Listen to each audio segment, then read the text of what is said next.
Pambansang loyalista, dito mo makikita. Pambansang loyalista, dito makikita ang totoong balita. 1, 2, 3, Pambansang loyalista, ito ang the best.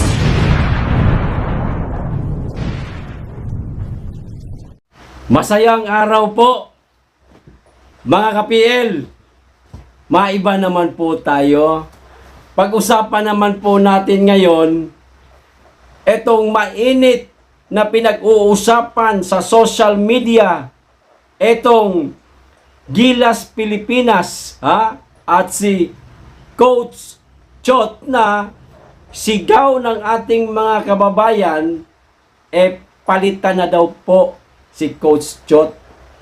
Ngayon, panoorin po natin ang video, mga ka-PL. In-interview po si Dennis Principe, isang sports analyst. Interview po mula kay Congressman Erwin Tulfo. Tinanong po ni Congressman Erwin Tulfo kung nararapat na bang palitan si Coach Chot. At ito po ang kasagutan ng sports analyst. Okay, pero bago po tayo magsimula, sa mga hindi pa po nakasubscribe dyan, baka naman po, at paki-click na rin ang notification bell para updated po kayo sa lahat ng upload, at huwag niyo pong kalimutan palike naman po sa video. Maraming salamat, makikisuyo. O wag na ho natin tagalan, panoorin na po natin ang video para malaman po natin kung ano ang naging pahayag ni Dennis Principe na isang sports analyst. O eto na ho, mga ka-PL. Ano ang problema? May home court advantage, meron pa tayong mga audience, meron pa tayong mga NBA player, mga Jordan Clarkson, mga naglaro sa university sa US. Ang sabi ng iba, kanina may mga nagre-react, palitan na si Coach Chot. Pero ito, tapatan na tayo. Total, patapos na rin ang programa namin. Sa palagay mo ba, napapanahon na para magpalit ng mga tao? Palagay mo? Hindi, diretso na. Magdiretso na tayo ng coach. Yes. Sa coach, dapat nang palitan kasi hindi nga siya popular para sa mga kababayan natin. Iba magiging reaction ng mga players. No? Meron tayong Top Baldwin or kung hindi man, humanap po rin ng ibang European coach. Pero number one, palitan na yung coach. Not because ako personally, galit ako, but yun ang sentimento ng mga tao. Ako, hindi ko naman tawa yan. Pero yan lang ang masasabi ko. Anyway. Masakit But definitely, mas magaling pa sa kanya. Alright. Ano ang masasabi natin? Ayun. Maliwanag, mga ka-PL. Ayon sa naging pahayag ni Dennis Principe, isang sports analyst, dapat na daw pong palitan si Coach Chot. At yun din po ang kagustuhan ng ating mga kababayan. Tama nga naman ang naging katanungan ni Congressman Erwin Tulfo. Ano problema? Meron tayong mga mula sa NBA player, di ba? Sikat sa kupunang Utah Jazz, si Jordan Clarkson. Maraming magagaling na player ang Gilas Pilipinas. Pero, bakit hanggang ngayon hindi kayang ipanalo ng kupunang ito ang laban? Na kanino po ang problema? Hindi ko po sinasabi, mga ka-PL, na ang problema ay na kay Coach Chot. Gusto po talaga ng ating mga kababayan na palitan na itong si Coach Chot. Ngayon, para siguro sa susunod na laban ng Gilas Pilipinas, baka sakali, di ba? Manalo na. Palitan, magpalit ng coach. Total, si Coach Chot, inilagay lang pala dyan, no?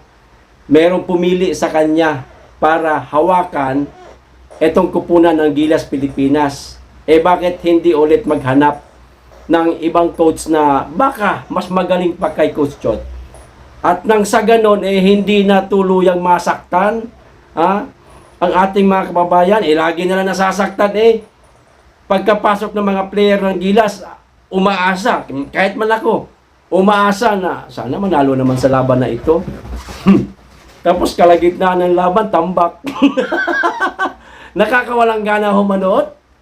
Totoo lang. Tsaka, abay, napakalalaki naman po pala ng sweldo ng mga yan. Kung hindi po ako nagkakamali, nabasa ko po sa isang balita, si Jordan Clarkson na lang po, mga kapiel, ha? 9 million a day, ha? Hindi ko lang sigurado. Basta, yun po ang nabasa ko sa balita. Malay natin, baka nagpe-fake news din yung tabloid na yon, no? 9 million a day. Wow. Oh, sayang ang pera. Tapos, talo rin pala. Di ho ba? O kayo po, mga ka-PL, ano po ang masasabi ninyo? Dapat na bang palitan si Coach Chot o hindi? Sige, paki-comment po. At dumako na po tayo dito sa pangalawang pag-usapan natin, itong inihaing panukala ni ACT-CIS Party List Representative Erwin Tulfo sa Kamara. Good news na naman. Iba talaga itong mamang ito.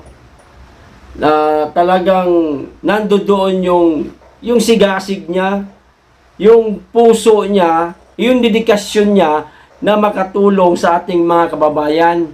Ito basahin ko po mula ito sa Radyo Pilipinas. Ayan.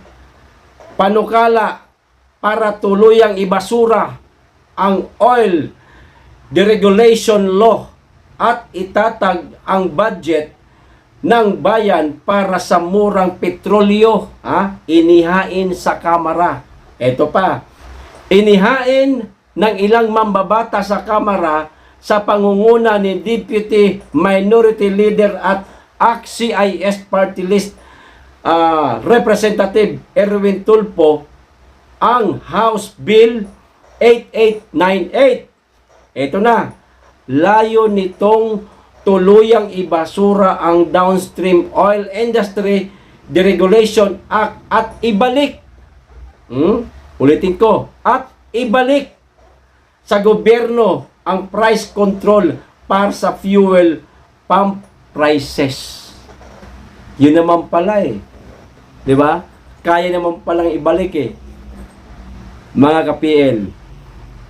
Etong si Congressman Erwin Tulfo, para sa akin lang kapag ka tumakbo ito sa etong darating na midterm election sa pagka-senador, kung sakasakaling tatakbo siya, karapat-dapat po itong suportahan. Malayong malayo ito sa kapatid niya. Sino ang kapatid niya, PL? Simon? Hindi, yung isa.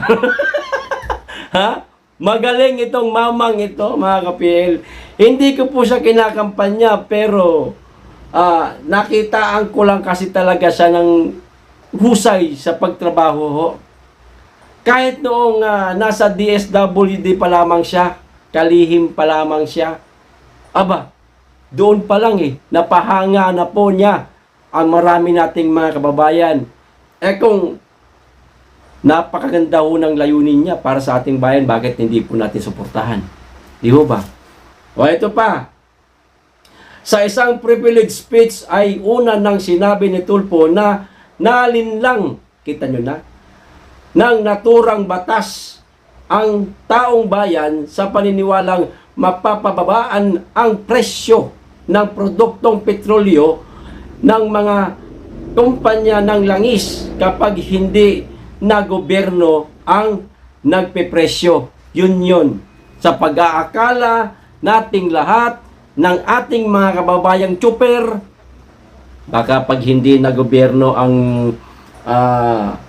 may hawak o magkokontrol ng presyo, mapababa ang presyo ng langis. Hindi ho. Lalo pang lumala, lalo pang nagmahal. Ayan. So, ang layunin ni Congressman Erwin Tulfo maibalik po ang kontrol ng presyo sa gobyerno. Kaya siya naghain ng panukala. Okay? Congressman Erwin Tulfo, humihiling po kami, sana po sa lalong madaling panahon, maisabatas na ho ito para makatikim man lamang po ng kaginhawaan yung ating mga kababayang tsuper. Ibig sabihin, kumita sila. Dahil ngayon, totoo, real talk lang na talagang nabawasan po ng bahagya ang kanilang kinikita, lalo na't may mga kawawa naman, may mga estudyante. Dahil po sa napakamahal po ng presyo ng petrolyo. Congressman, isa po kayo sa inaasahan ng ating mga kababayang tsuper. No, sana po matulungan niyo po sila. Maraming salamat po sa patuloy ninyong pagmamahal sa ating mga kababayan. Maraming salamat po. Umasa po kami na sa lalong madaling panahon, maging isang batas na po ito. Ayos! Hanggang dito lamang po mga ka-PL. Maraming salamat po sa inyong lahat. Mag-iingat kayong lagi. Be blessed.